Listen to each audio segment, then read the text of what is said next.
నిర్మాతలు మీకు చెప్పినట్టుగా 70 సంవత్సరాలు కాబట్టి ఈ సంవత్సరం చాలా పెద్ద ఎత్తున నిర్వహించబోతున్నామండి ఈ సెలబ్రేషన్స్ అనేసి.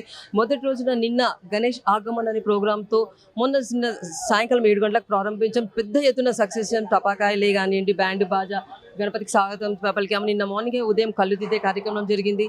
సో ఈ 70 సంవత్సరాలు మట్టి గణపతి 7వ తారీఖున మొదటి పూజ జరుగుతుంది. 11 గంటలకు మన రాష్ట్ర ముఖ్యమంత్రి రేవంత్ రెడ్డి గారు వస్తున్నారు. అలాగే 3 గంటలకు మన గవర్నర్ గారు కూడా వచ్చేస్తున్నారు. ఇలా కంటిన్యూగా మాత్రం రేపటి నుంచి పూజలు అయితే నిరంతరంగా ఉంటాయండి. పబ్లిక్ ఏంటంటే చూడండి, వాళ్ళు రావడం పోవడము వాళ్ళకి ఇబ్బందికరంగా ఉండొద్దు అనేసి in gate out gate fix చేసాము. ఎవ్రీ ఇయర్ లాగానే విఐపి గేట్ సేమ్ ఉంటుందండి. అది కాకపోతే లైన్స్ కొంచెం పెంచేసాము, ఎందుకంటే ఈ సంవత్సరం క్రౌడ్ ఎక్కువ వచ్చే ఛాన్స్ ఉంది కాబట్టి వేస్ ఎక్కువ చేసేసాం. దాంతోపాటుగా ఎవ్రీ ఇయర్ వచ్చి వర్షంలో నిలబడతారని చెప్పేసి 2 షెడ్ల లాగా ఏర్పాటు చేసామండి.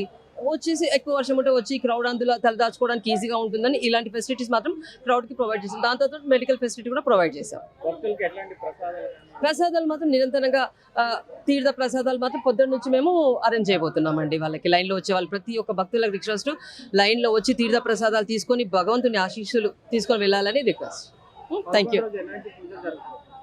అన్ని రకాల పూజలు అండి. 70 హోమగుండాలతో హోమ కార్యక్రమాలు కానివ్వండి, 70 ఫీట్ల గణపతికి రుద్రాక్ష మాల కానివ్వండి, శివపార్వతుల కళ్యాణాలే కానివ్వండి, ఇవన్నీ పెద్ద ఎత్తున నిర్వహిస్తున్నామండి. మీకు అప్ టు డేట్ చేస్తాము. భక్తుల వరకు మీరు చేరదీయండి.